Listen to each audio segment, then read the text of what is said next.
प्रधानमंत्री नरेंद्र मोदी की private secretary के लिए आईएफएस निधि तिवारी को चुना गया है। Department of personal and training की ओर से जारी किए गए आदेश के अनुसार निधि तिवारी को पीएम मोदी का निजी सचिव बनाया गया है। निधि तिवारी साल 2014 बैच की भारतीय विदेश सेवा की अधिकारी हैं। वो प्रधानमंत्री कार्यालय में ही काम कर रही थी।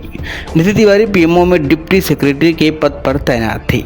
29 मार्च को जारी डीओपीटी के आदेश में निधि तिवारी को अब प्रधानमंत्री नरेंद्र मोदी की प्राइवेट सेक्रेटरी के रूप में बड़ी जिम्मेदारी मिली है। यूपीएससी परीक्षा की तैयारी के दौरान निधि तिवारी वाराणसी में सहायक आयुक्त के पद पर कार्यरत थी।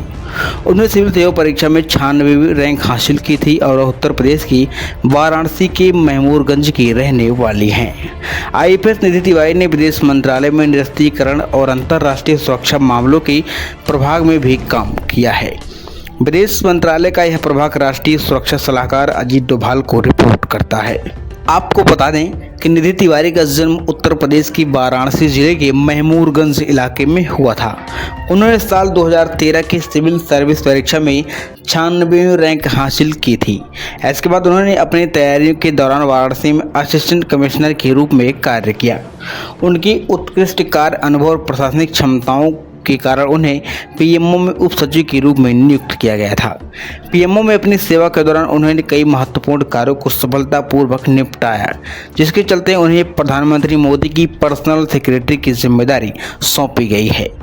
पर्सनल सेक्रेटरी के रूप में निधि तिवारी को प्रधानमंत्री के दैनिक कार्यों का समन्वय, महत्वपूर्ण बैठकों का आयोजन और विभिन्न सरकारी विभागों के साथ तालमेल बनाए रखने जैसे कार्यों की जिम्मेदारी होगी। यह पद प्रधानमंत्री मोदी की कामकाज के सीधे तौर पर शामिल होने का अवसर प्रदान करेगा, जहां उन्हें अधिकारियों और विभागों के बीच समन्वय और निर्णय लेने में महत्वपूर्ण भूमिका निभानी होगी। प्रधानमंत्री कार्यालय में निजी सचिव के पद पर कार्य करने वाले अधिकारियों को पे मैट्रिक्स लेवल 14 के तहत सैलरी मिलती है, जो 1,44,200 रुपये प्रतिमाह होती है।